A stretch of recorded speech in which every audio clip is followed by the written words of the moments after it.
इस new light nursing classes में आपका बहुत बहुत स्वागत है। उम्मीद है आप लोग स्वस्थ होंगे और मस्त होंगे।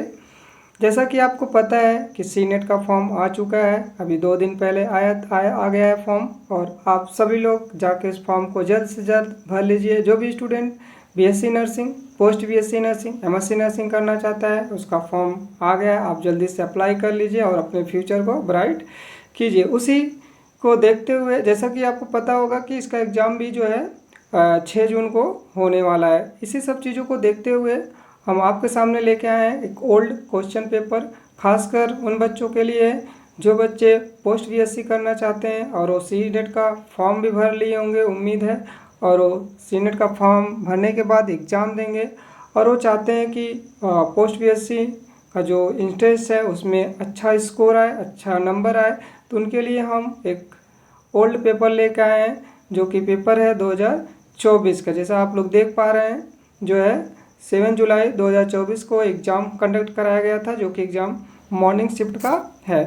तो आज हम बात करेंगे उसी क्वेश्चन के ऊपर, क्योंकि जो ओल्ड क्वेश्चन पेपर होता है काफ़ी हेल्पफुल होता है किसी भी एग्ज़ाम को कंडक्ट करने के लिए। तो आज हम उसी पे डिस्कस करेंगे। चलिए देखते हैं, डायरेक्ट हम क्वेश्चन पे चलेंगे। आप देख सकते हैं यहाँ पे क्वेश्चन का पेपर कोड लिखा हुआ है, सब कुछ डिटेल है। चलिए बात करते हैं। फर्स्ट क्वेश्चन क्या लिखा है देखिएगा। लिखा an opening of surgical wound end is called, यानी कि कोई सर्जिकल वुंड हुआ था जहाँ पे ऑपरेशन किया गया। ऑपरेशन करने के बाद वहाँ पे सूचरिंग किया जाता है। सूचरिंग टूट जग गया, यानी कि जो सूचरिंग किया गया वो सूचर जो होता है ना, अगर वो वहाँ से टूट गया सूचर, और जो उसका इड्स यानी कि जो देख रहे हो किनारा, इड्स मिस होता है किनारा, या फिर उसका जो भी रहता है अगर वो खुल जाता है, ओपन हो जाता है, वो घाव ओपन हो जाता है, उस कंडीशन को क्या बोला जाता है वही पूछ रहा है। तो यहाँ पे अगर आंसर की बात करते हैं तो आंसर क्या, वुंड डेहिसेंस बोला जाता है। देखिए एक चीज़ याद रखिएगा, जब खासकर एब्डोमेन की बात करते हैं, अगर एब्डोमेन में सर्जरी हुई है और वहाँ पे टाका लगाया गया है, एक तो टाका टूटता है तो उसका इड्स पोर्शन यानी कि दोनों का किनारा क्या होता है, फैल जाता है, उस कंडीशन को हम वुंड डेहिसेंस बोलते हैं। अगर टाका टूटने के बाद वहाँ से जैसे इंटेस्टाइन बाहर आ जाना, अगर कोई वहाँ का कोई प्रोडक्ट या पार्ट कोई बाहर आ जाता है उसी को हम इंड इविसरेशन बोल सकते हैं। क्या बोलते हैं? इंड इविसरेशन बोलते हैं। चलिए नेक्स्ट क्वेश्चन की बात करते हैं। सेकंड क्वेश्चन क्या है, स्टेप वुंड फॉर ड्रेनिंग चीज़ें, यानी कि हम अगर किसी भी वुंड को स्टेप्स को थ्रू ड्रेन करते हैं तो उस हम मेथड को क्या बोलते हैं? तो उस मेथड को हम लोग बोलते हैं क्या, पंचर। पंचर, इसमें एक सिंपल सा हम क्या करते हैं, स्मॉल कट लगा के क्या करें, पंचिंग करके हम ड्रेनेज कर लेते हैं। नेक्स्ट बात करते हैं क्वेश्चन का थर्ड क्वेश्चन है, इमीडिएट ट्रीटमेंट ऑफ द एनाफाइलेसिस। एनाफाइलेसिस बहुत ही सीवियर एलर्जिक रिएक्शन होता है, जहाँ पे हम बहुत ज़्यादा एग्जाम में जाने वाला क्वेश्चन है, जहाँ पे हम एड्रेनलिन का इस्तेमाल करते हैं। ये हमारा एड्रेनलिन एक तरीके क्या है, इमरजेंसी ड्रग्स है। इस एड्रेनलिन का क्या करते हैं, हम इस्तेमाल करते हैं। दूसरी चीज़ें आज हम लोग इसमें लगभग 100 क्वेश्चन जो है वो देखने वाले हैं, तो एक एक करके हम लोग देखेंगे, ठीक है। चलिए नेक्स्ट बात करते हैं, नेक्स्ट क्वेश्चन की तरफ चलेंगे। नेक्स्ट क्वेश्चन हमारा है फोरकोटेन मसल। फोरकोटेन मसल एक हमारा जो है जो हमारा पीछे की तरफ प्रेजेंट होता है, खासकर ये रोटेशन में मसल बहुत ज़्यादा मदद करता है। इसको हम क्या बोलते हैं, सब कैपुलरीज मसल। जो स्कैपुला होता है ना, एक स्कैपुला जैसे पीछे ही मसल होता है, इसीलिए हम इसको सब स्कैपुलरीज मसल बोलते हैं। इसका राइट आंसर क्या है, सब स्कैपुलरीज मसल इसको हम बोलते हैं। नेक्स्ट आगे बढ़ते हैं नेक्स्ट क्वेश्चन की तरफ। चलिए 4 हो गया। 5 क्वेश्चन की बात करते हैं। फिफ्थ,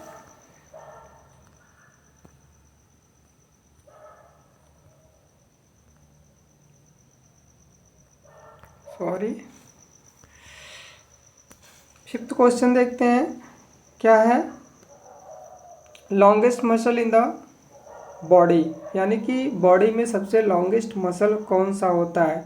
तो आपको पता होना चाहिए लॉन्गेस्ट बॉडी सबसे ज़्यादा कौन सा होता है? स्टार्टोरियस होता है। स्टार्टोरियस सबसे जो है लॉन्गेस्ट मसल होता है किसका?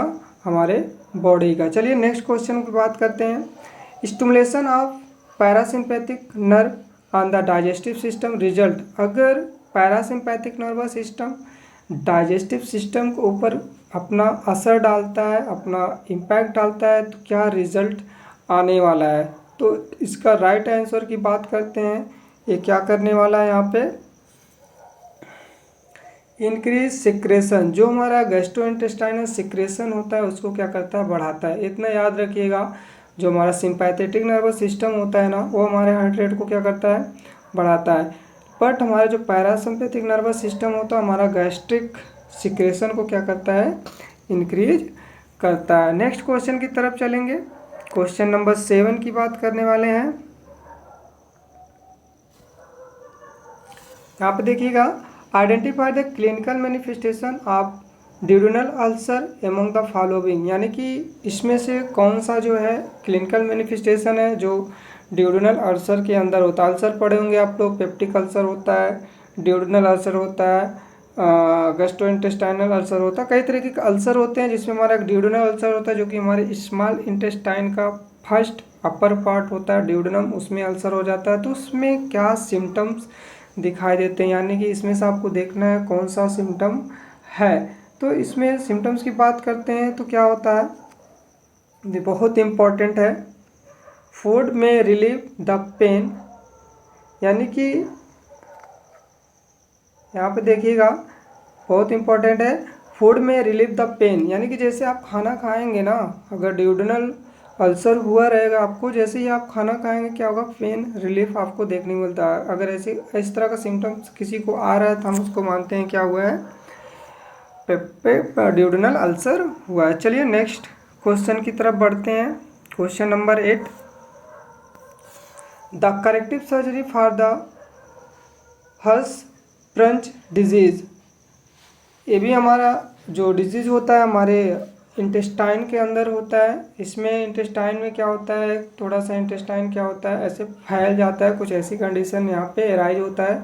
तो हम इसमें जो प्रोसीजर, यानी कि इसमें जो हम प्रोसीजर कंडक्ट करते हैं उसको सही करने के लिए हम उसमें दुहेमेल प्रोसीजर का इस्तेमाल करते हैं। अगर इस क्वेश्चन का आंसर की बात करते हैं तो सी जाएगा। क्या? दुहेमेल प्रोसीजर का इस्तेमाल करते हैं। चलिए नेक्स्ट क्वेश्चन की तरफ बढ़ते हैं। हम लोग अभी तक 8 क्वेश्चन देख चुके हैं। नेक्स्ट 9 क्वेश्चन की बात करते हैं। आज हम टोटल 100 क्वेश्चन देखने वाले हैं इसी वीडियो में। तो 9th क्वेश्चन की बात करते हैं। Increase level of unconjugated bilirubin because problem of the following, यानी कि यहाँ सिंपल क्वेश्चन पूछ रहा है कि ऐसा कौन सा आर्गन है जिसमें प्रॉब्लम होने की वजह से क्या हो रहा है? अनकंजुगेटेड बिलिरुबिन लेवल क्या है? बढ़ रहा है। आपको पता होना चाहिए 2 तरीके का बिलिरुबिन होता है, कंजुगेटेड बिलिरुबिन होता है, अनकंजुगेटेड बिलिरुबिन होता है। यहाँ पे पूछ रहा है ऐसा क्या, ऐसे कौन से आर्गन में प्रॉब्लम हो जाएगा जिसकी वजह से क्या हो जाएगा? अनकंजुगेटेड बिलिरुबिन क्या होगा? लेवल बढ़ जाएगा। तो आपको पता होना चाहिए उसका राइट आंसर जाएगा लीवर। क्या जाएगा? Right answer liver. आपको पता होना चाहिए लीवर में ही क्या होता है? बिलिरुबिन का कन्वर्टेड होता है। तो सिंपल सा 2 चीज़ें हम लोग समझते हैं। जो हमारा अनकंजुगेटेड बिलिरुबिन होता है वो हमारा फैट सॉल्युबल होता है। ये हमारे बॉडी में क्या हो सकता है? रिटेन हो सकता है, जो कि टॉक्सिक तरीके का ये होता है। और दूसरा हमारा जो कंजुगेटेड बिलिरुबिन होता है वाटर सॉल्युबल होता है, वाटर में डिसॉल्व होकर क्या होता है? बॉडी से एक्सक्रीट आउट हो जाता है। लेकिन अनकंजुगेटेड बिलिरुबिन में एक्सक्रीट आउट नहीं होता। इसलिए ज़रूरी है कि अनकंजुगेटेड बिलिरुबिन कन्वर्ट होना कंजुगेटेड में, तभी जाके आप पीलिया से बच सकते हो, जॉइंडिस से बच सकते हो। नहीं तो अनकंजुगेटेड बिलिरुबिन आपके बॉडी में एक्युमुलेट होने लगेगा तो आपको जॉइंडिस हो जाएगा। तो लीवर में एक एंजाइम होता है जिस एंजाइम का नाम होता है यूडीपी, ग्लूकोरोनिल ट्रांसफेरांस एंजाइम होता है। एक बार आपको और रिपीट कर दे रहे हैं, यूडीपी ग्लूकोरोनिल ट्रांसफेरांस एंजाइम होता है जो क्या करता है? अनकंजुगेटेड बिलिरुबिन को कंजुगेटेड में क्या करता है, कन्वर्ट कर देता है, जिसकी वजह से हम लोग क्या करते हैं, जॉन्डिस से बच जाते हैं। ठीक है, क्योंकि हमारा कंजुगेटेड बिलीरुबिन कैसा होता है, वाटर सॉल्युबल होता है, और वाटर में वो क्या करता है, डिजॉल्व होके बॉडी से क्या होता था, एक्सक्रीट आउट हो जाता है। चलिए नेक्स्ट क्वेश्चन की बात करते हैं। 10 क्वेश्चन की बात करेंगे। ब्लूइश डिस्कलरेशन या इक्विमोसिस अराउंड द अम्बलाइकल, यानी कि जो आपका नाभि होता है ना, इधर अम्बलाइकल, अगर वहाँ पे ब्लूइश कलर का डिस्कलरेशन हो जाता है, ब्लूइश हो जाता है, तो उसको कौन सा हम क्या बोलते हैं, उसको किस नाम से जानते हैं, तो आपको पता होना चाहिए।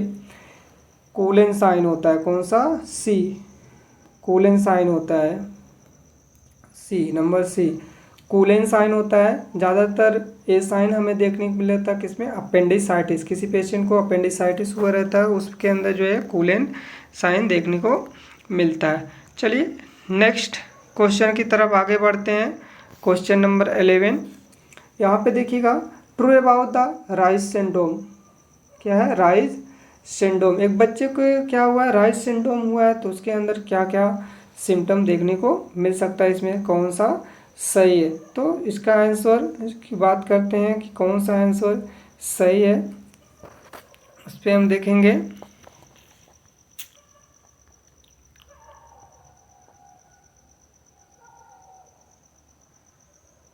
इसका राइट आंसर जो क्या है, डी है।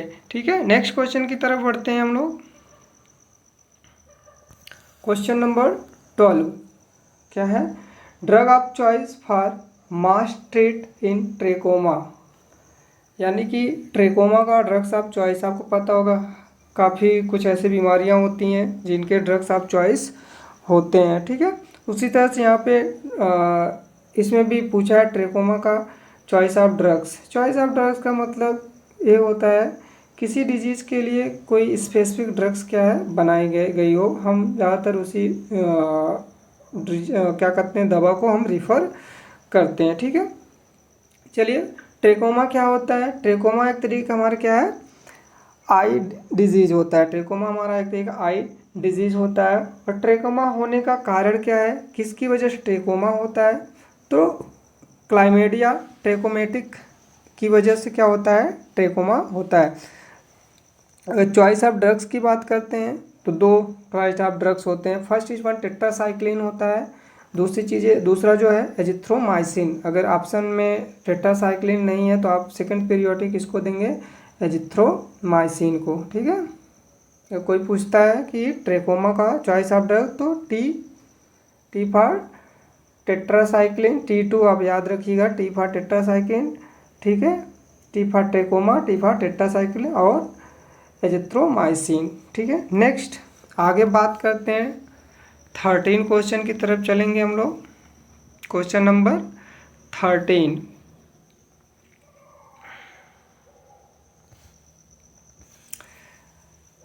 द रूल ऑफ 9, जो रूल ऑफ 9 होता है वो क्या होता है, यहाँ पे देखते हैं हम लोग।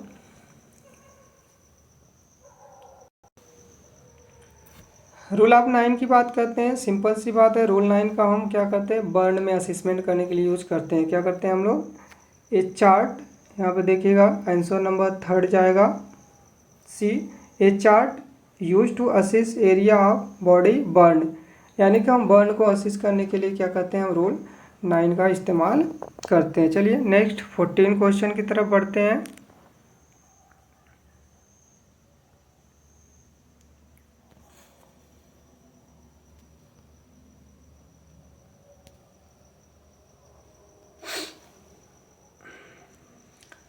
देखिए 14 क्वेश्चन क्या कह रहा है, अनट्रीटेड सेलुलाइटिस में लीड द फॉलोइंग कंडीशन। अगर आप सेलुलाइटिस को क्या करते हो, ट्रीट नहीं करते हो, तो कौन सी कंडीशन क्रिएट हो सकता है, तो राइट आंसर हो जाएगा सेप्टिसीमिया और सेप्टिक शॉक होने के चांसेस रहते हैं। अगर आप सेलुलाइटिस को ट्रीट नहीं करते हो समय से, तो उसकी वजह से क्या हो सकता है, सेप्टिसीमिया, यानी कि आपको पता होना चाहिए, सेप्टिसीमिया यानी ब्लड इन्फेक्शन और सेप्टिक शॉक हो सकता है। नेक्स्ट बात करेंगे क्वेश्चन, लैरिंजोस्पर्म सी इन द, लैरिंजोस्पर्म किस किस कंडीशन में हमें देखने को मिल सकता है। तो राइट आंसर की बात करते हैं सब में, ठीक है, डी जाएगा इसका आंसर।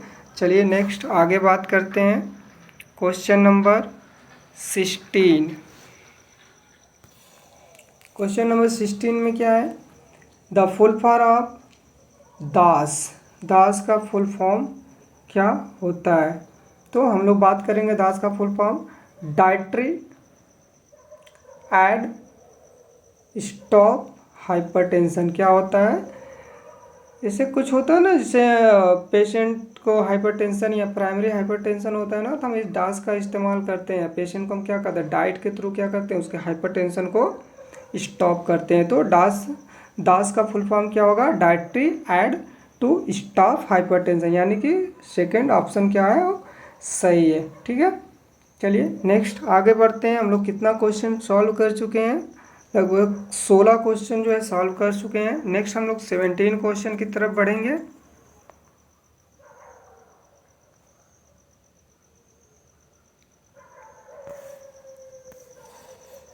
चलिए नेक्स्ट है,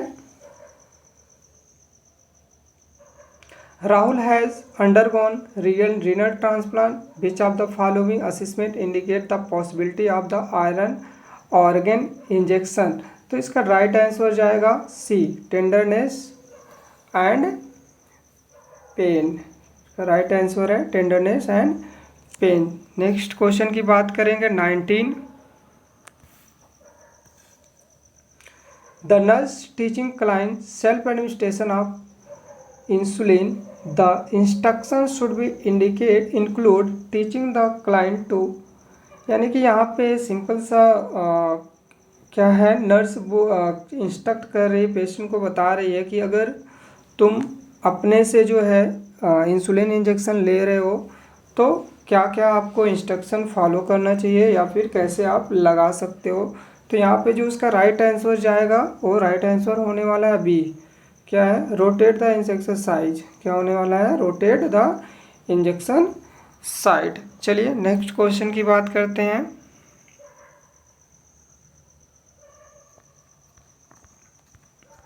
क्वेश्चन नंबर 20 की बात करेंगे।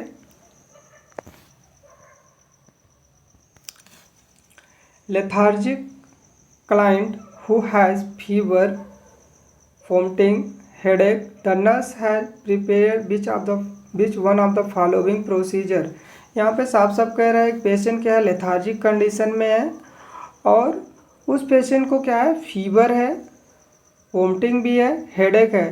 तो नर्स कौन सा प्रोसीजर जो प्रिपेयर करने वाली है। तो ये देखिए यहाँ पे बहुत इंपॉर्टेंट क्वेश्चन है।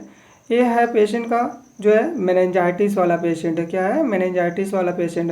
मेनिंजाइटिस वाले पेशेंट के अंदर लेथार्जिक, फीवर, वोमिटिंग और हेडेक, नचर रिजिडिटी है ना, ये सब चीज़ें कॉमन होती है उसके अंदर देखने को मिलता है। तो हम क्या करते हैं, मेनिंजाइटिस को डिटेक्ट करने के लिए जो हमारा फर्स्ट प्रियोरिटी होता है, हम लंबर पंचर करते हैं। क्या करते हैं, लंबर पंचर करके, इस लंबर पंचर के थ्रू हम क्या करते हैं, CSF को क्या करते हैं, निकालते हैं। CSF के सैंपल को लेकर हम क्या करते हैं, उसमें डिटेक्ट कर लेते हैं कि किस तरह का बैक्टीरियल इन्फेक्शन है। ठीक है, और हम CSF जो हमारा लंबर पंचर किया जाता है, आपको पता है हम लंबर रीजन में करते हैं। ठीक है, चलिए नेक्स्ट क्वेश्चन की तरफ बढ़ते हैं। अब आया है साइकाट्री के कुछ क्वेश्चन देखे जाएंगे यहाँ पे। चलिए फर्स्ट को साइकियाट्रिक यानी कि 21st क्वेश्चन है, behaviour therapy include all of the following. इसमें से कौन कौन सा बिहेवियर थेरेपी है, एक छोड़ के, एक्सेप्ट मतलब एक छोड़ के, इसमें से कौन कौन से ऐसे थेरेपी हैं जो बिहेवियर थेरेपी के अंदर आते हैं। तो कॉग्निटिव हमारा, ये भी हमारा एक बिहेवियर थेरेपी है। सिस्टमेटिक डिसेंट्रलाइजेशन, ये भी हमारा बिहेवियर थेरेपी है। एवर्सन भी हमारा एक बिहेवियर थेरेपी है। लेकिन हमारा ECT हमारा बिहेवियर थेरेपी नहीं आता है, सोमैटिक थेरेपी के अंदर आता है। किस में अंदर आता है, सोमैटिक थेरेपी के अंदर आता है। ठीक है, क्लियर। चलिए नेक्स्ट बात करते हैं, बहुत इंपॉर्टेंट क्वेश्चन है ये भी, बहुत सारे एग्जाम में पूछा जाता है। Lithium is drugs of choice. Lithium हमारा एक मूड स्टेबलाइजर ड्रग्स है।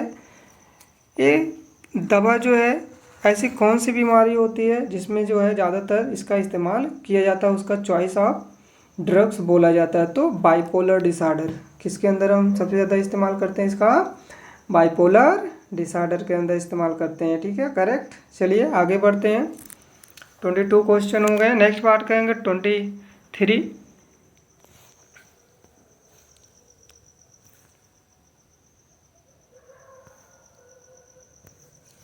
चलिए नेक्स्ट है 23 question. Bulimia nervosa type of, bulimia nervosa एक हमारा क्या है, ईटिंग डिसऑर्डर। आप भाई इसको याद रखिएगा हमेशा। बुलिमिया नरोसा किसके अंदर आता है, ईटिंग डिसऑर्डर, जो हम पढ़ते हैं साइकेट्रिक के अंदर। तो बुलिमिया नरोसा एक तरीके क्या है, ईटिंग डिसऑर्डर होता है। ईटिंग डिसऑर्डर मेनली 2 तरीके का होता है।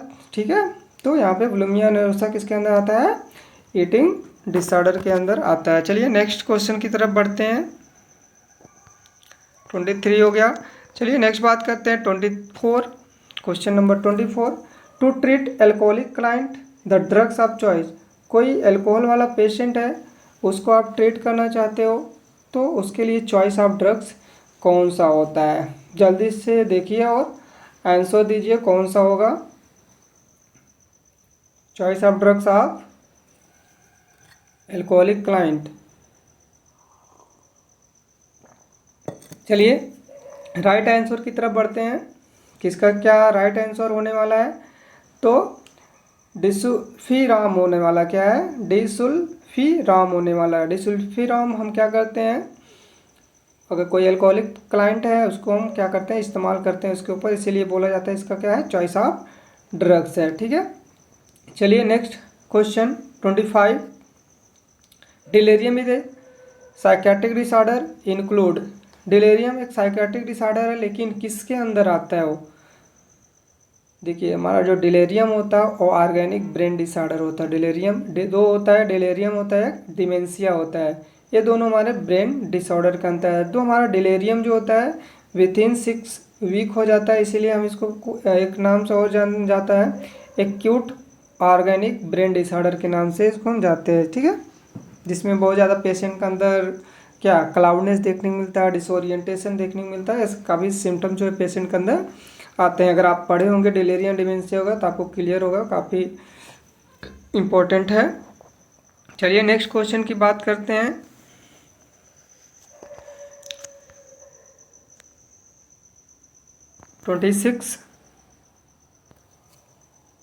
Primary symptoms of schizophrenic disorder, किसी पेशेंट के अंदर अगर सिजोफ्रेनिया हुआ है तो उसका जो प्राइमरी सिम्टम्स होगा क्या क्या होगा, तो प्राइमरी सिम्टम वही सब आने वाला है जितना इसमें दिया गया है, सब के सब आने वाला है।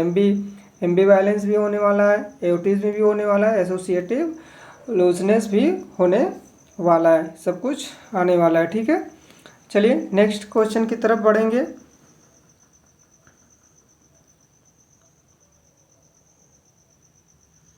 नेक्स्ट क्वेश्चन है सिंपल सा नर्सिंग प्रोसेस पूछा है, correct sequence of the nursing process. भाई आप लोग बहुत बनाए होंगे एनसीपी वगैरह, है ना, एनसीपी बहुत बनाए होंगे, केस स्टडी बहुत बनाए होंगे, है ना, केस प्रेजेंटेशन बहुत बनाए होंगे। उसमें आप बार बार क्या लिखते हो, जब एनसीपी बनाने जाते हो उसमें इसी का इस्तेमाल करते हो, नर्सिंग प्रोसेस का। तो नर्सिंग प्रोसेस का जो सीक्वेंस होता है वही पूछा गया। तो हम लोग क्या क्या करते हैं, असिसमेंट करते हैं, राइट आंसर सी है, असिसमेंट करते हैं, प्लानिंग करते हैं, इम्प्लीमेंटेशन करते हैं और इवाल्युएशन करते हैं। ठीक है, चलिए आगे बढ़ते हैं। क्वेश्चन नंबर 28 की बात करते हैं। Who is know the father of psychiatric, psychiatric father of psychiatric किसको बोला जाता है, तो हम फादर ऑफ साइकेट्रिक किसको बोलते हैं, फिलिपी पीनेल को बोलते हैं। किसको बोलते हैं, आंसर नंबर 2 जाने वाला है। ठीक है, चलिए नेक्स्ट क्वेश्चन की बात करते हैं। ईसीटी रिफर टू, ईसीटी हम किसके लिए रिफर्ड करते हैं, ऑलरेडी अभी पीछे बताया हो ना। ईसीटी हमारा क्या है, बिहेवियर थेरेपी नहीं है। क्या है, बिहेवियर थेरेपी नहीं है, साइकोथेरेपी नहीं है, ऑक्यूपेशनल थेरेपी नहीं है, क्या है, तरीके का सोमैटिक थेरेपी है। ईसीटी हमेशा याद रखिएगा क्या है, सोमैटिक थेरेपी के अंदर आता है। ठीक है, ईसीटी वही होता है इलेक्ट्रोकन्वल्सिव थेरेपी, जहाँ पे हम शॉक देते हैं पेशेंट को ट्रीट करने के लिए। ठीक है, चलिए नेक्स्ट क्वेश्चन 30। बहुत इम्पोर्टेंट है ये भी। Indian lunacy act was establish. Indian lunacy act जो पास हुआ था वो 1912 में हुआ था। कब हुआ था? 1912। आंसर सी जाने वाला है, 1912 में पास हुआ था। नेक्स्ट बात करते हैं, childhood disorder is known as enuresis. Enuresis क्या है? इनुरेसिस जब कोई भी बच्चा नाइट में, रात में क्या करता है, यूरिन पास करता है ना, उसी कंडीशन को हम इनुरेसिस बोलते हैं। तो रात में कोई सोया है, यूरिन पास कर दिया, पता ही नहीं चल रहा है पास कैसे, बच्चा होता है ना पेशाब कर देता है रात में, और क्या होता है ऐसे में बेड गीला हो जाता है, इसलिए हम इसका मतलब क्या होता है, बेड वेटिंग, क्या होना, भीग जाना। ठीक है, चलिए नेक्स्ट क्वेश्चन की तरफ बढ़ेंगे। यहाँ पे देखिएगा 32 क्वेश्चन, इंटेलिजेंट क्वाइंटो लेस देन 20। अगर इंटेलिजेंट IQ लेवल आप किसी का मेजर किए और उसका क्या आ रहा है, 20 आ रहा है, आपने किसी का IQ लेवल मेजर किया और उसका जो मार्क आया कितना है, 20 आया, तो उसका हम उसको किसके अंदर रखते हैं, यही पूछा जा रहा है। तो हम लोग उसको प्रोपाउंड मेंटल डिसऑर्डर के अंदर रखते हैं, बी। ये राइट आंसर हो जाएगा बी, प्रोपाउंड मेंटल डिसऑर्डर के अंदर क्या करते हैं, इसको रखते हैं। ठीक है, क्लियर। चलिए एक ये भी काफ़ी इम्पोर्टेंट क्वेश्चन है। 33 देखिएगा, according to Maslow hierarchy human need highest level. Maslow hierarchy ने क्या है, हायरार्की दिया था जहाँ पे काफ़ी स्टेप होते हैं उसमें, जिसमें हमारा सबसे ऊपर जो होता है ना, वो हमारा सेल्फ एक्चुअलाइजेशन होता है। क्या होता है? Self actualization. आप मैस्लो हायरार्की देखेंगे ना, उस हायरार्की में सबसे ऊपर जो होता है वो सेल्फ एक्चुअलाइजेशन होता है। ठीक है, नेक्स्ट सिंपल सा क्वेश्चन है 34, फुल फॉर्म ऑफ आशा। आशा का फुल फॉर्म क्या होता है? जल्दी से सब लोग बताइए, आंसर क्या होगा इसका, आशा का फुल फॉर्म जल्दी जल्दी बताइए।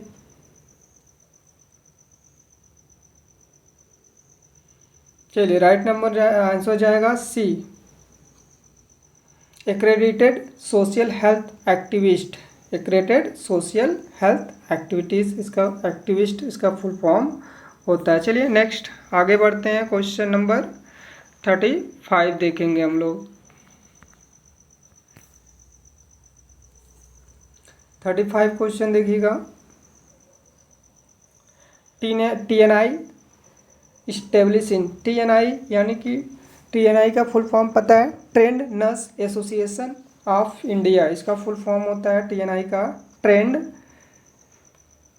Nurses association India. इसका इस्टेब्लिश 1908 में किया गया था। कब किया गया था? 1908 में इसको इस्टेब्लिश किया गया था। चलिए नेक्स्ट बात करते हैं, first step of any communication.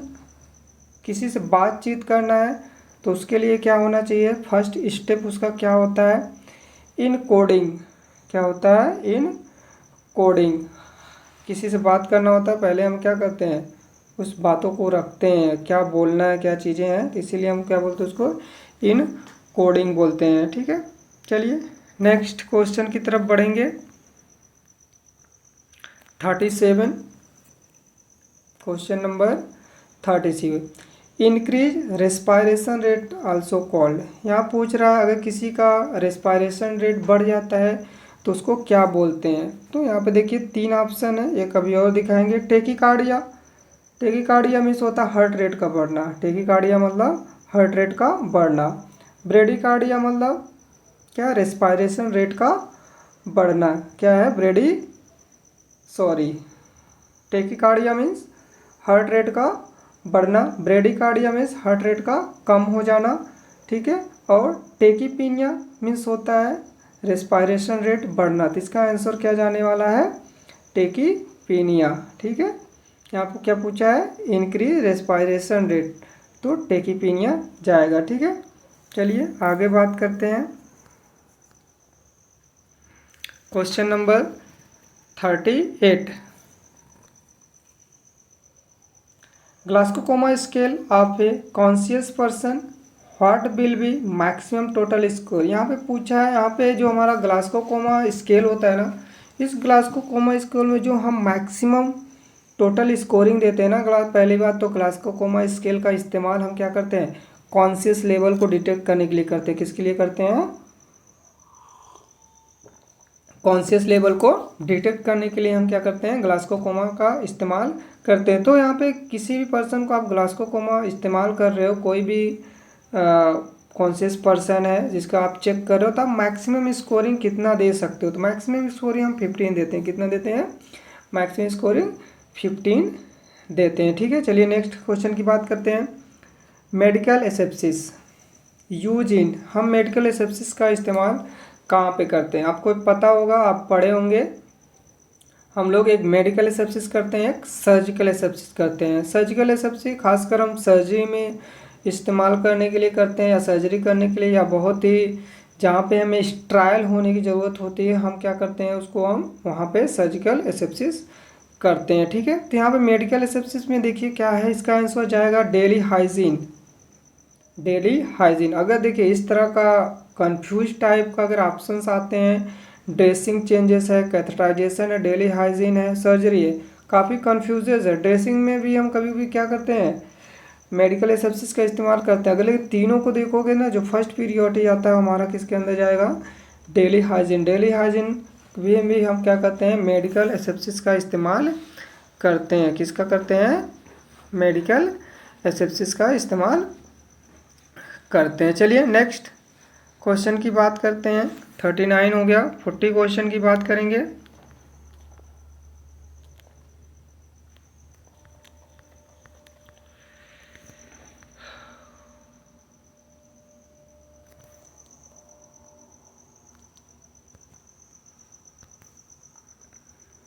Question number 40 की बात करते हैं। लिथोटॉमी position use for operation of, जो लिथोटॉमी होता है उस पोजीशन को हम किस किस सर्जरी में इस्तेमाल करते हैं। लिथोटॉमी पे जो पोजीशन होता है ना, आप देखोगे पेशेंट सुपाइन में रहता है, उसके दोनों पैर क्या है बैंड करके ऐसे क्या है एक्सटेंड कर दिया जाता है। उसमें हम बहुत सारे ऑपरेशन में उस प्रोसीजर का इस्तेमाल करते हैं। जैसे वेजाइना से रिलेटेड कोई ऑपरेशन है तो हम लिथोटॉमी पोजीशन का इस्तेमाल करते हैं। जैसे वेजाइनल डिलीवरी कराया जाता है तब भी लिथोटॉमी पोजीशन का इस्तेमाल करते हैं।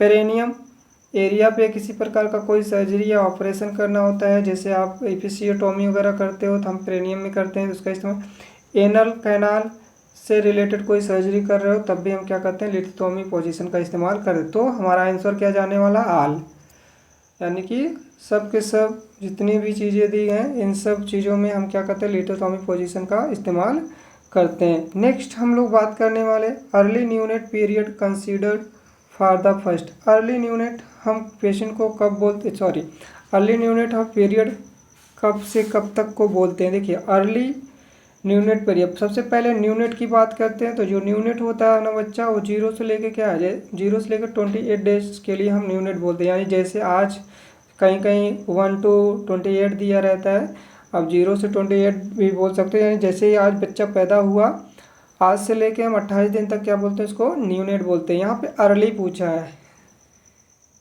या 2 तरीके, जब बच्चा होता है ना 28 दिन का, उसमें 2 तरीके का बच्चा होता है। कैसा कैसा बच्चा? एक नया वाला बच्चा, एक थोड़ा सा पुराना वाला बच्चा।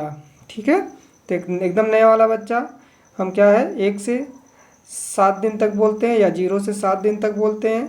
उससे पुराना वाला बच्चा हम क्या बोलते हैं उसको 7 से लेके 28 डेज तक हम बोलते हैं, इसीलिए उसको अर्ली न्यूनेट बोलते हैं 0 to 7 days, and let neonate 7 to 28 days बोलते हैं। तो इसका आंसर क्या जाने वाला है भाई, देखते हैं।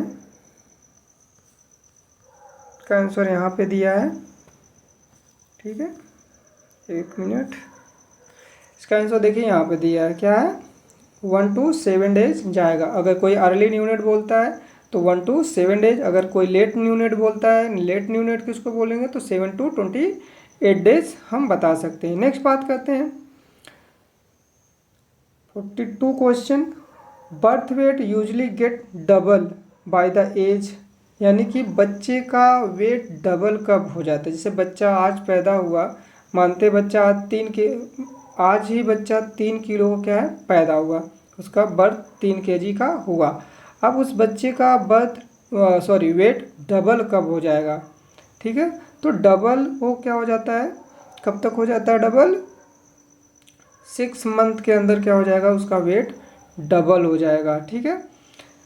1 ईयर के अंदर ट्रिपल हो जाता है, यानी 3 टाइम जो है उसका वेट क्या हो जाता है, इंक्रीज हो जाता है। चलिए नेक्स्ट क्वेश्चन बात करने वाले हैं 43।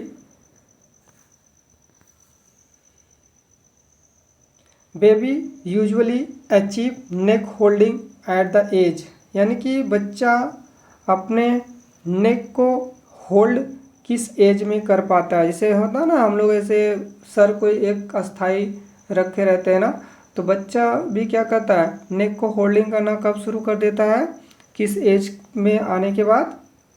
जल्दी बताइए सब लोग, आंसर दीजिए, जल्दी जल्दी बताओ सब लोग।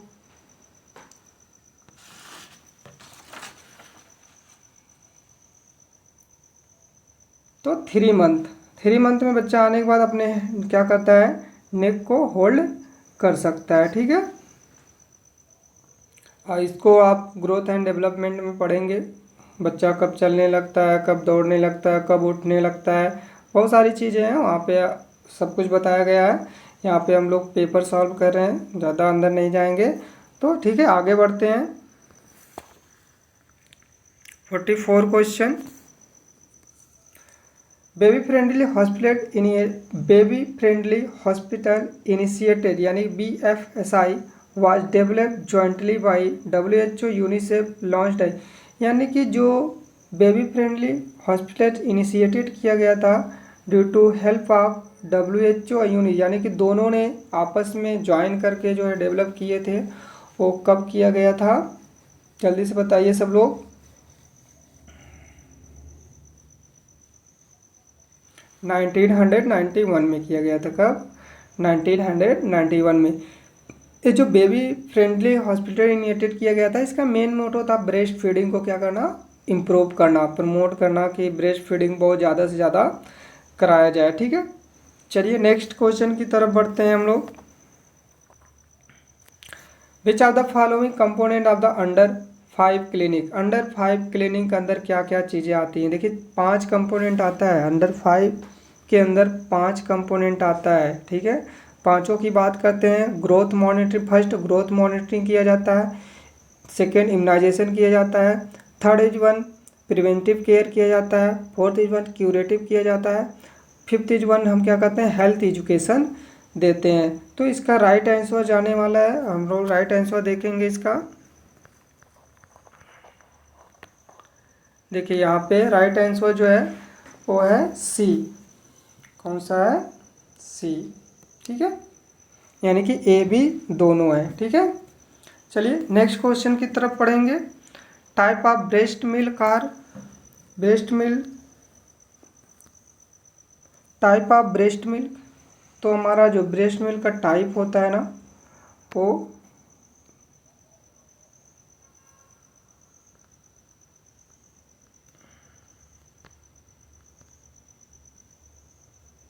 यहाँ पे देखिएगा टाइप ऑफ ब्रेस्ट मिल्क। तो ब्रेस्ट मिल्क का जो टाइप होता है ना, वो हमारा फोर मिल्क भी होता है, हिंद मिल्क भी होता है, ट्रांजिशनल मिल्क भी होता है, मेच्योर मिल्क भी होता है, यानी कि इसका राइट आंसर क्या जाएगा, सी, यानी कि दोनों होता है, ठीक है। चलिए नेक्स्ट बात करते हैं। एंटेरियर फोंटानेल गेट क्लोज, हमारा एंटेरियर फोंटानेल कब क्लोज होता है। तो एंटेरियर फोंटानेल हमारा 12 से 18 मंथ में क्या हो जाता है, क्लोज। आपको लोग पढ़े होंगे, फोंटानेल होता है, एंटेरियर फोंटानेल भी होता है और पोस्टीरियर। तो एंटेरियर फोंटानेल जो क्लोज हो जाता है वो कब क्लोज हो जाता है, 12 से 18 मंथ के अंदर जो है एंटेरियर फोंटानेल क्लोज हो जाता है, ठीक है। चलिए 48 क्वेश्चन की तरफ बढ़ेंगे, काफ़ी लंबा वीडियो जाने वाला है।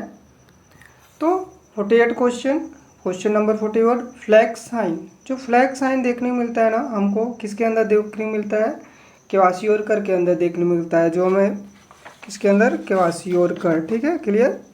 चलिए नेक्स्ट आगे बढ़ते हैं। Question number 49, joint is neonate occur with in 24 hour of birth, यानी कि बच्चे का बर्थ हुआ और उसको 24 घंटे के अंदर अगर जॉइंडिस हो जाता है तो किस टाइप का जॉइंडिस होगा, ठीक है। आप लोग पढ़े होंगे टाइप ऑफ जॉइंडिस, तो कई तरीके का जॉइंडिस होता है। पैथोलॉजिकल जॉइंडिस होता है, फिजियोलॉजिकल जॉइंडिस होता है, ब्रेस्ट जॉइंडिंग होता है, ब्रेस्ट फीडिंग जॉइंडिस होता है, कई तरह के जॉइंडिस होते हैं। तो अगर बच्चे का बर्थ हुआ और 24 घंटे के अंदर ही क्या हो जाता है, उसको जॉइंडिस हो जाता है। अगर इतना याद रखिएगा, अगर 24 घंटे के अंदर जॉइंडिस होता है तो उसको हम पैथोलॉजिकल जॉइंडिस बोलते हैं, और अगर 24 घंटे के बाद जॉइंडिस होता है तो उसको हम क्या बोलते हैं, फिजियोलॉजिकल जॉइंडिस बोलते हैं। तो यहाँ पे 24 घंटे से पहले बोला है यानी कि विथिन बोला है, 24 घंटे के अंदर हो जाना यानी कि क्या कहलाएगा, पैथोलॉजिकल जॉइंडिस कहलाएगा, ठीक है। राइट आंसर फंस जाएगा। चलिए नेक्स्ट बात करते हैं, question number 50।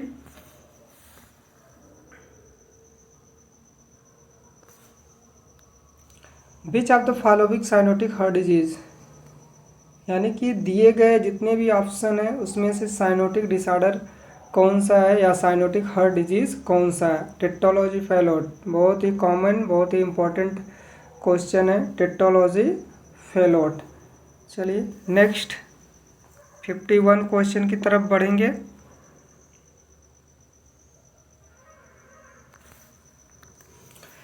Which of the following sign elicited in the meningitis, यानी कि कौन कौन से साइन जो है मेनिंजाइटिस में देखने को मिलता है। तो मेनिंजाइटिस का जो इम्पोर्टेंट या क्लासिक साइन होता है वो हमारा कर्निश साइन होता है, ब्रोंडजिंस्की साइन होता है, और एक और साइन होता है को क्या होता है वो नेक स्टिफनेस होता है, नौसिया भी, वोमिटिंग भी देखने को मिलता है। ये सब पेशेंट के अंदर जो, अगर पेशेंट को मेनिंजाइटिस हुआ है तो कुछ इंपॉर्टेंट साइन देखने को मिलते हैं, जैसे कर्निश साइन हो गया, ब्रोंडजिंस्की साइन हो गया, नेक स्टिफनेस हो गया, वोमिटिंग हो गया, है ना। ये सब साइन जो है मेनिंज और आईसीपी का इंक्रीज होना, ये काफ़ी साइन है जो मेनिंजाइटिस के अंदर देखने को मिलता है। तो यहाँ पे आंसर क्या जाने वाला है, सी, यानी कि कर्निश साइन भी इसके अंदर होता है और ब्रोंडजिंस्की भी साइन किसके अंदर होता है, मेनिंजाइटिस डिजीज के अंदर होता है। चलिए नेक्स्ट बात करते हैं, which of the following sign dehydration of neonate, क्या लिखा है, which of the following is sign of dehydration neonate, यानी कि न्यूनेट को डिहाइड्रेशन, सॉरी, यानी कि एक न्यूनेट है उसके अंदर कौन सा ऐसा साइन इंडिकेट करेगा डिहाइड्रेशन को। यानी कि जैसे डिहाइड्रेशन होता है ना, किसी को, बच्चे का बेबी है, उसको पानी कमी होगा ना तो उसका फंटानेल कैसा हो जाएगा, डिप्रेस हो जाएगा। फंटानेल कैसा हो जाएगा, डिप्रेस हो जाएगा। भाई पानी की कमी होगी तो देखते हैं ना फंटानेल कैसे होता है, फूला रहता है, ऐसे थोड़ा सा उभरा रहता है ना। अगर वहाँ की पानी कमी, बॉडी में पानी कमी होगी, डिहाइड्रेशन होगा तो फंटानेल कैसा हो जाएगा, डिप्रेस हो जाएगा। कैसा हो जाएगा, डिप्रेस हो जाएगा, ठीक है। वहाँ पे दबा हुआ आपको देखने को मिल सकता है, जो कि अगर फंटानेल बेबी का, जिसको तालू बोलते हो ना आप लोग, तालू, अगर बच्चे का तालू जो है ना वो क्या है, नीचे की तरफ दबा हुआ है ना, तो कहीं ना कहीं इंडिकेट करता है बेबी के अंदर क्या है, वाटर की कमी हो रही है, पानी की कमी हो रहा है, जिसकी वजह से हम क्या बोलते हैं, उसको डिहाइड्रेशन साइन बोलते हैं, ठीक है। चलिए नेक्स्ट बात करते हैं 53।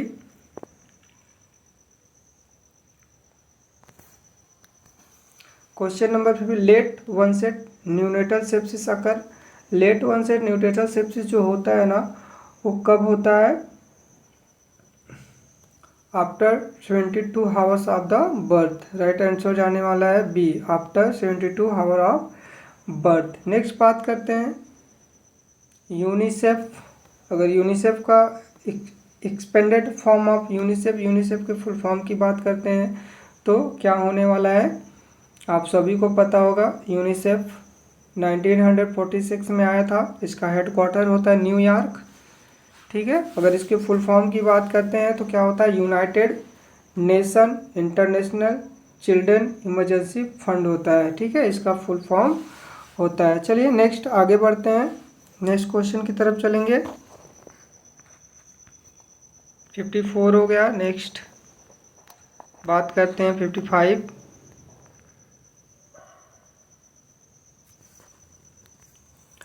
Exclusive breast feeding done for first, exclusive breast feeding जो कराया जाता है वो हम 6 मंथ तक कराते हैं। टोटल एक्सक्लूसिव ब्रेस्ट फीडिंग जो हम कराते हैं वो कब तक कराते हैं, फर्स्ट 6 मंथ हम कराते हैं, ठीक है। हमेशा याद रखिएगा, इसको कभी भी किसी पे भी तरीके क्वेश्चन हो, आप एक्सक्लूसिव ब्रेस्ट फीडिंग बोलता है तो आप 6 मंथ आँख बंद करके लगा दीजिएगा, ठीक है। चलिए नेक्स्ट क्वेश्चन की बात करते हैं। 56 all of the following symptoms can observe in nephrotic syndrome except, यानी कि पूछ रहा है कि जितने भी सिम्टम दिए गए हैं सब के सब नेफ्रोटिक सिंड्रोम में देखने को मिलते हैं एक छोड़ के। क्या पूछा है कि जितने जो नेफ्रोटिक सिंड्रोम है उसमें सब के सब सिम्टम देखने को मिलते हैं एक छोड़ के। तो एनासार्का की बात करते हैं। एनासार्का क्या होता है? एनासार्का मतलब होता है जनरल एडिमा। पूरे बॉडी में क्या होता है? एडिमा देखने। तो नेफ्रोटिक सिंड्रोम होता है तो हमारी किडनी क्या प्रॉपर वर्क नहीं कर पाती है, फ्लूइड को जो है क्या करेगा, प्रॉपर तरीके फिल्टर आउट करके बाहर नहीं निकाल पाता है, जिसकी वजह से एनासार्का हमें देखने को मिलता है। जनरल एडिमा देखने को मिल सकता है, प्रोटीनूरिया देखने को मिलता है, और एल्बुमिनिया भी हमें देखने को मिलता है, हाइपर एल्बुमिनिया भी देखने को मिलता है, लेकिन हाइड्रोसिफिलस नहीं होता है। हाइड्रोसिफिलस, इसका राइट आंसर क्या हो जाएगा? हाइड्रोसिफिलस नहीं देखने को मिलता है। क्या होता है? हाइड्रोसिफिलस नहीं देखने को मिलता है। चलिए नेक्स्ट आगे बढ़ते हैं। 57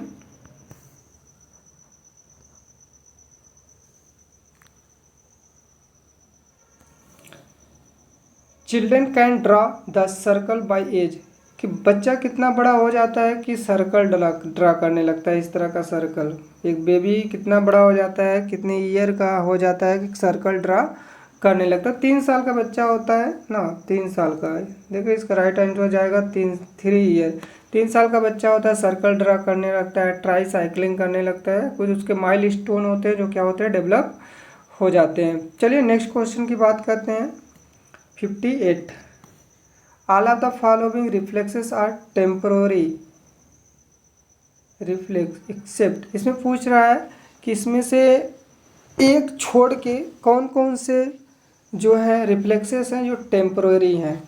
तो टेम्परेरी की बात करते हैं। टेम्परेरी का मतलब ये होता है ना, टेम्परेरी यानी जो कुछ समय के लिए क्या करे, चले। तो टेम्परेरी में बात करते हैं, देखो रूटिंग रिफ्लेक्स हमारा टेम्परेरी होता है भाई, ठीक है, ये कुछ टाइम में क्या हो जाता है, ख़त्म हो जाता है। मोरो रिफ्लेक्स ये भी टेम्परेरी होता है, कुछ टाइम में ख़त्म हो जाता है। लेकिन जो ब्लिंकिंग होता है, ब्लिंकिंग मतलब जानते हो ना, आँख का झपकना।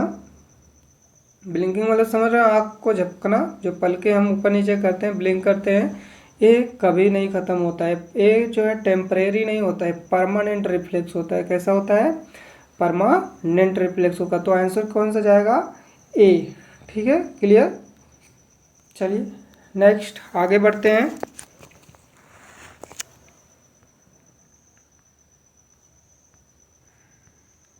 कौन सा क्वेश्चन था? 58। चलिए 59 की तरफ बढ़ते हैं।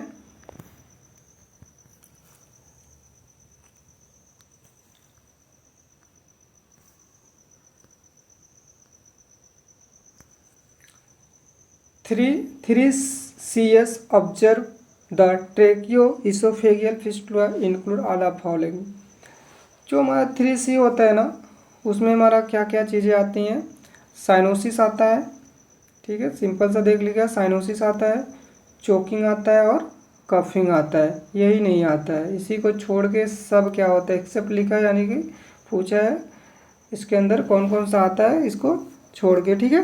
तो क्या आता है? साइनोसिस आता है, चोकिंग आता है और कफिंग आता है, लेकिन सिरोसिस नहीं आता है इसके अंदर। चलिए नेक्स्ट क्वेश्चन की तरफ बढ़ेंगे। क्वेश्चन नंबर 60, विटामिन डी की डिफिशियंसी की वजह से क्या हो सकता है? विटामिन डी किसी के अंदर कमी होती है तो उसके अंदर क्या चीज़ें हो सकती है? तो विटामिन डी की कमी से सिंपल सा क्वेश्चन है, रिकेट्स बीमारी होती है जो बोन के अंदर होती है, ठीक है। चलिए नेक्स्ट क्वेश्चन की तरफ बढ़ेंगे। मिडवाइफरी एंड गायनको से रिलेटेड क्वेश्चन है।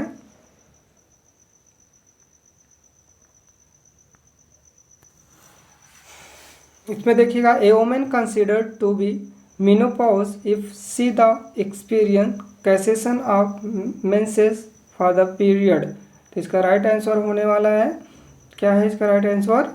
12 मंथ, ठीक है, इसका राइट आंसर होने वाला है 12 मंथ। चलिए नेक्स्ट क्वेश्चन की तरफ बढ़ेंगे।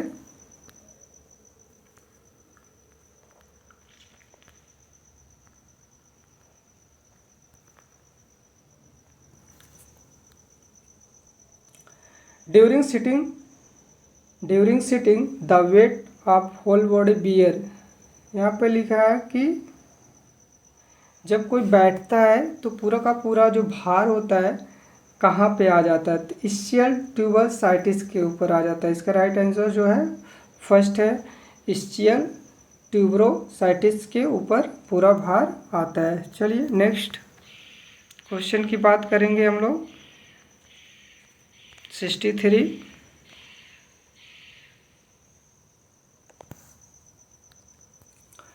The full dilation of the service पूरा का पूरा जो हमारा लेबर का सेकेंड स्टेज होता है, यानी कि जहाँ पे सर्विस का जो पूरा का पूरा डायलेशन होता है ना वो 10 सेंटीमीटर होता है। जो फुली डायलेशन होता है कितना होता है, 10 सेंटीमीटर होता है। तो इसका राइट आंसर जाने वाला है 10 सेंटीमीटर। चलिए नेक्स्ट क्वेश्चन की बात करते हैं। बिस डेसिडुअल लेयर मतलब समझ रहे हो कौन सा होता है, जो हमारा यूट्रस का अंदर का लेयर होता है ना उसी को हम डेसिडुअल लेयर बोलते हैं। तो which decidual layer later stage form of placenta. तो इसका राइट आंसर जाने वाला है क्या, यहाँ पे देखिएगा इसका राइट आंसर एक बार देखिए, आप लोग भी बताइए क्या होने वाला है इसका राइट आंसर। जल्दी जल्दी बताइए सब लोग। इसका राइट आंसर होने वाला है डेसिडुआ बैसिली या बैसिलाई जो भी है, इसका राइट आंसर होने वाला है डेसिडुआ बैसिलाई। चलिए नेक्स्ट आगे बढ़ते हैं।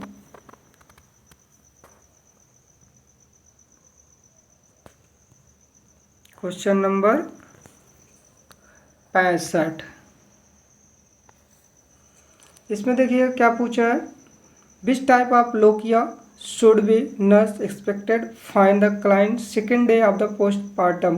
देखो लोकिया हमारा 3 तरीके का होता है, लोकिया रोबरा होता है, लोकिया सेरोसा होता है, लोकिया एल्बा होता है। तो जो हमारा सेकेंड डेज होता है ना पोस्ट लोकिया कब स्टार्ट होता है, आफ्टर पोस्टमार्टम, यानी कि आफ्टर बर्थ क्या होता है लोकिया स्टार्ट हो जाता है। जो सेकेंड डे होता है ना वो हमारा किसके अंदर आता है, लोकिया रोबरा के अंदर आता है। किसके अंदर आता है, लोकिया रोबरा के अंदर आता है। चलिए आगे बढ़ते हैं।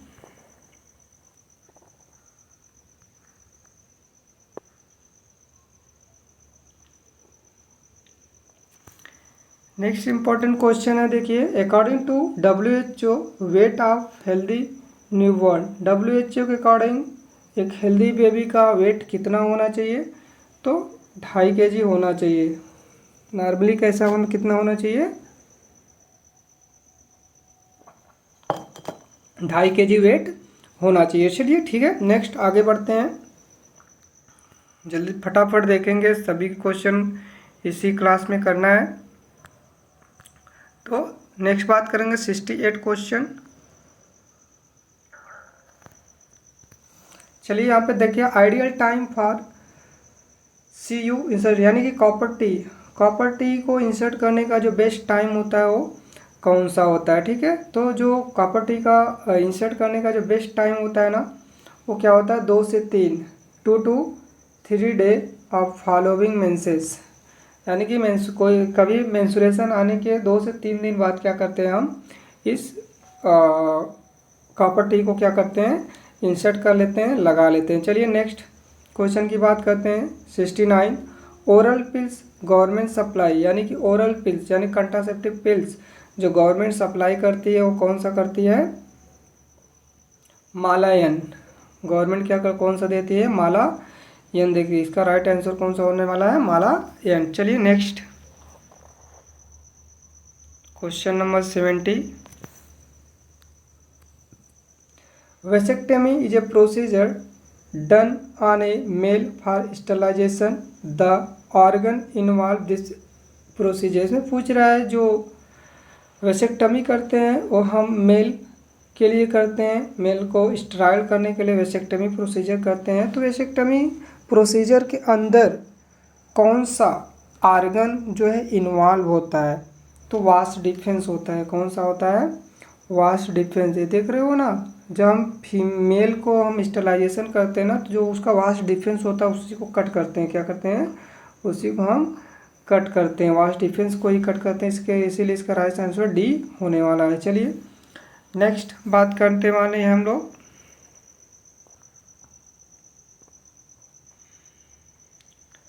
Question number 77। Which of the following not STD sexual transmitted disease नहीं है? क्या पूछा है इसमें? सेक्सुअल ट्रांसमिटेड डिजीज नहीं है। तो कौन सा इसमें हो सकता है कि जो सेक्सुअल ट्रांसमिटेड डिजीज नहीं है? Herpes simplex virus sexual transmitted disease है, कैंडिडा सेक्सुअल ट्रांसमिटेड डिजीज है, और गोनोरिया क्या है? Sexual transmitted disease. लेकिन हमारा इकोनोकोकस क्या है? सेक्सुअल ट्रांसमिटेड डिजीज नहीं है। तो क्या पूछा है यहाँ पे? कौन सा सेक्सुअल ट्रांसमिटेड डिजीज नहीं है? तो इकोनोकोकस सेक्सुअल ट्रांसमिटेड डिजीज नहीं है। तो राइट आंसर यही जाने वाला है। ठीक है, चलिए नेक्स्ट बात करते हैं। The most common site of genital TB, यानी कि फीमेल के जेनाइटल एरिया में सबसे ज़्यादा किस जगह पे टीबी होता है, यही पूछ रहा है। कौन सा ऐसा मोस्ट कॉमन साइट है फीमेल के जेनाइटल एरिया में जहाँ पे टीबी होने के चांसेस बहुत ज़्यादा होते हैं? तो फैलोपियन ट्यूब, जो फैलोपियन ट्यूब होता है ना, वहाँ पे टीबी होने के चांसेस बहुत ज़्यादा ही होता है कि पेशेंट को वहाँ पे टीबी हो सकता है। ठीक है, चलिए नेक्स्ट क्वेश्चन की तरफ बढ़ते हैं। टोकोलाइटिक ड्रग्स, जो हमारा टोकोलाइटिक ड्रग्स होता है किसके लिए इस्तेमाल करते हैं? था इंड्यूस द कंट्रैक्शन को इसका राइट आंसर ए जाने वाला है। कंट्रैक्शन को बढ़ाने के लिए हम क्या करते हैं? टोकोलाइटिक ड्रग्स का इस्तेमाल करते हैं। चलिए नेक्स्ट क्वेश्चन है 80। प्रोस्टाग्लैंडिन 2 का एक्शन क्या है, इसका काम क्या है? तो प्रोस्टाग्लैंडिन 2 का जो एक्शन होता है ना, उसका मेन रोल होता है, क्या करता है? सर्विस को डायलेट करने में हेल्प करता है। क्या करता है? सर्विस को डायलेट करने का हेल्प करता है। इसीलिए इसका आंसर क्या जाएगा? Answer first. चलिए नेक्स्ट आगे बढ़ते हैं।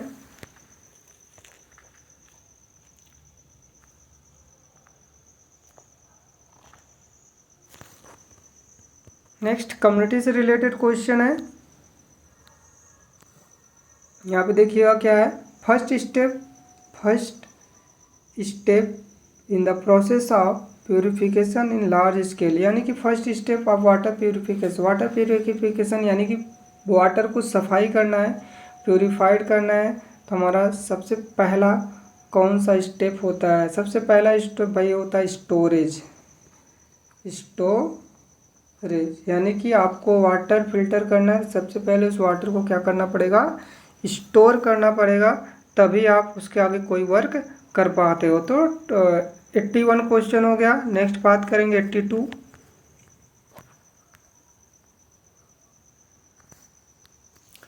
नेक्स्ट 82 क्वेश्चन का नंबर की बात करें। हेडक्वार्टर ऑफ यूनिसेफ का हेडक्वार्टर कहाँ पे स्थित है, कहाँ पे बनाया गया? तो सिंपल सा क्वेश्चन है, New York.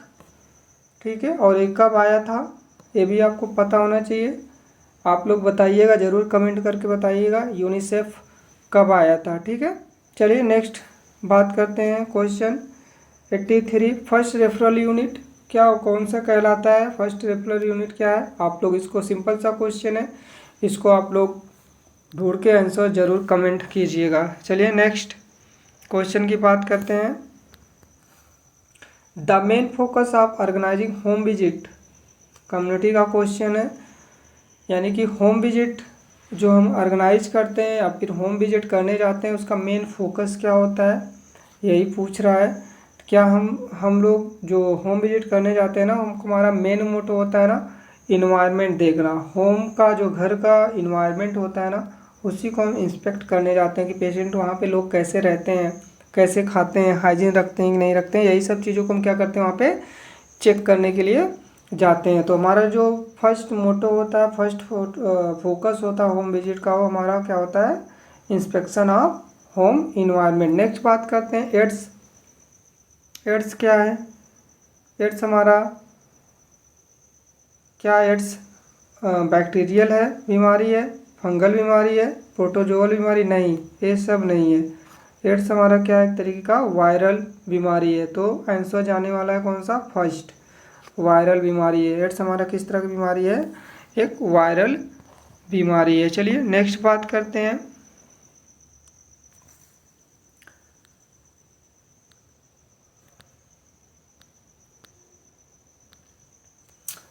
Polio vaccine prepared from, जो पोलियो वैक्सीन बनाया जाता है ना, वो कैसे बनाया जाता है? जल्दी से इसका आंसर दीजिए, ये भी आप लोग पढ़े होंगे, काफ़ी अच्छा क्वेश्चन है, जल्दी जल्दी बताइए। इसको हम छोड़ रहे हैं, आप लोग इसका आंसर ज़रूर बताइएगा। चलिए नेक्स्ट आगे बढ़ते हैं। क्वेश्चन नंबर 87,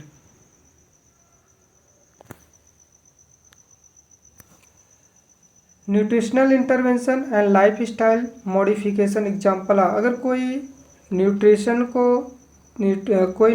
लेता है और अपने लाइफ मॉडिफिकेशन करता है, वो किसके अंदर आता है? आपको पढ़ाया गया होगा level of prevention.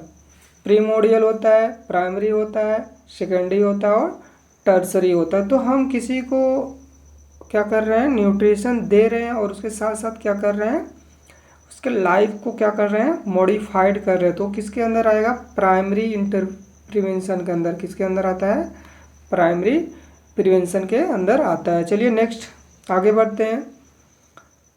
88 question, in communication process response from receiver to sender is known है। यानी कि कोई कुछ भेजता है, यानी कि सेंडर कौन है, भेजने वाला, रिसीवर कौन है, उसको लेने वाला। सेंडर कुछ भेजा, रिसीवर कुछ बोला, तो उस प्रोसेस को हम क्या बोलते हैं, इन कोडिंग बोलते हैं। क्या बोलते हैं, इन कोडिंग बोलते हैं। जैसे हम सेंडर हैं, हमने आपको एक मैसेज किया, आप क्या हुए, रिसीवर हुए। आप जो आपने जो बोला, जो किया है ना, वो क्या कहलाएगा, एक तरीके का फीडबैक, अभी बाय मिस्टेक हो गया इसमें। यानी कि हम सेंडर हैं, हमने कोई मैसेज आपको बोला, आप रिसीवर हुए, फिर आप क्या करते हो, उस मैसेज को सोचते समझते हो, फिर क्या करते हो, रिप्लाई करते हो। तो उसी हम क्या बोलते हैं, फीडबैक बोलते हैं। क्या बोलते हैं इसको, फीडबैक। इसका राइट आंसर जाने वाला है क्या, डी, फीडबैक बोलते हैं। चलिए ठीक है, नेक्स्ट आगे बढ़ते हैं।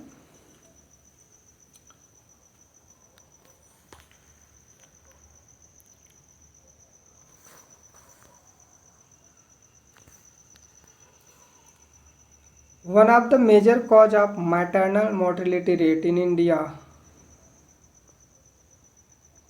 इसमें देखिएगा, one of the major cause of maternal mortality rate in India, यानी कि आप पूछ रहे हैं सबसे ज़्यादा मेजर कॉज, यानी कि बड़ा वाला कॉज, यानी कि सबसे बड़ा वाला कॉज क्या है कि एक मैटरनल का बहुत ज़्यादा इंडिया में क्या हो रहा है, डेथ हो रहा है। मोर्टेलिटी मतलब में होता है डेथ होना, बहुत ज़्यादा डेथ क्यों हो रहा है, उसका कारण क्या है, हेमरेज। उसका कारण क्या होता है, निकल कर आता है हेमरेज। आजकल हमारे देश में जो है हेमरेज होने की वजह से जो मैटरनल लेडी हैं उनका डेथ बहुत ज़्यादा हो रहा है। चलिए नेक्स्ट बात करते हैं। Question number 90, what is the term for the ability of microorganism cast in the gene. इसका राइट आंसर हो जाएगा पैथोजेनेसिस। ठीक है, चलिए नेक्स्ट क्वेश्चन की तरफ बढ़ते हैं।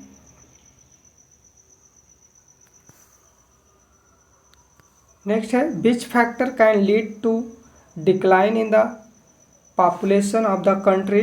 इसका राइट आंसर होने वाला है लो फर्टिलिटी रेट। ठीक है, चलिए आगे बढ़ते हैं। 91 हो गया।